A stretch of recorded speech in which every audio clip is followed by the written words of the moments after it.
Kita ngelihat juga aset itu ada yang namanya Lindy effect ya. Lindy effect itu apa? Makin lama suatu aset itu ada, kemungkinan dia adanya di masa depan tuh lebih tinggi. Jadi kalau Bitcoin udah resilient selama 16 tahun, belum kenapa-napa, belum pernah kena hack, belum pernah berubah protokolnya, digital monetary-nya masih sound, itu akan terus berjalan seperti itu sampai mungkin ya 16 tahun ke depan lagi gitu, sampai 20 tahun ke depan lagi. Di kondisi perang ya, ini gue belajar dari Warren Buffett bahwa cash itu selalu jadi aset yang kalah ya. Dia selalu bilang kalau perang, misalnya perang dunia kedua yang dilakukan adalah apa? Beli properti, beli farmland ya kan, tanah gitu untuk bertani, belinya apapun ya, aset yang penting jangan beli cash. Kenapa? Karena ketika perang ya, contoh USD, lu punya banyak USD, ketika US kirim ground troop-nya, mereka akan komit, ntar ujung-ujungnya kayak perang Vietnam gitu, mereka akan komit dan mereka tambah banyak, pasukannya sampai terjadi yang namanya national draft, lalu rakyat biasa disuruh jadi tentara ya.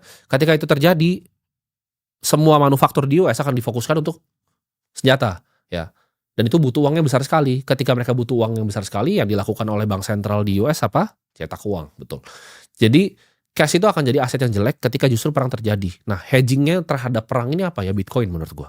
Dan gue di sini nggak untuk yakinin kalian untuk beli Bitcoin gitu. Gue nggak butuh kalian untuk beli Bitcoin. Gue tuh udah menang di game kehidupan gitu. Gue nggak butuh untuk mendapatkan uang lagi gitu di sini. Ya, tujuan gue bikin ini kan gue bilang ke lu semua dari awal.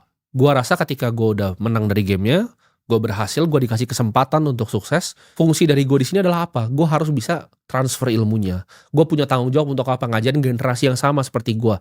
Jadi kalau ada generasi tua yang mungkin gak mau dengerin gue, gak apa-apa gitu. Karena ya at least gue bisa ngajarin generasi dari generasi gue nih, Gen Z ke bawah nih. Masih mau dengerin gak apa-apa. Millennial boomer gak mau dengerin gak masalah gitu. Ya. Tapi gue punya tanggung jawab moral untuk di sini, yuk ajarin kalian, edukasi kalian. Apa sih yang gue lihat di dunia ini? Apa sih yang gue sebenarnya lagi analisa gitu, supaya kalian bisa berhasil juga ya. Karena gue percaya kalau kalian semua berhasil ya, negara ini berkembang, GDP negara ini beneran bagus, kita 2045 jadi negara keempat, ya gue juga akan makin sukses juga. Jadi kita bisa sukses bareng-bareng gitu.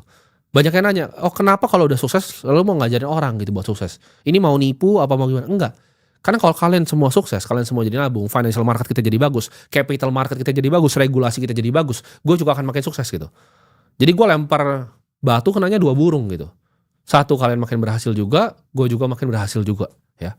Dan kita nggak usah lama-lama lagi, kita langsung borong Bitcoin. Nah ya, kita udah lihat di sini, kita udah masuk di aplikasinya ya. Ini aplikasi gue, yaitu namanya Flock ya. Ini exchange crypto yang gue punya. Jadi gue di sini praktisi ya, gue punya exchange juga ya. Gue juga udah punya Bitcoin. Gue nggak butuh kalian ya. Kalian mau pakai exchange gue, mau pakai exchange teman-teman yang lain, silahkan banget. Kita nggak peduli di situ. Dan oke, kita langsung masuk ini. Jumlah pembelian di sini 100 juta rupiah, ya kan? Kita lanjutkan, kita konfirmasi. Jadi harusnya sekitar portofolionya ya, ada sekarang 4,4 miliar. Kita lihat di sini. Ya, 4,386 miliar.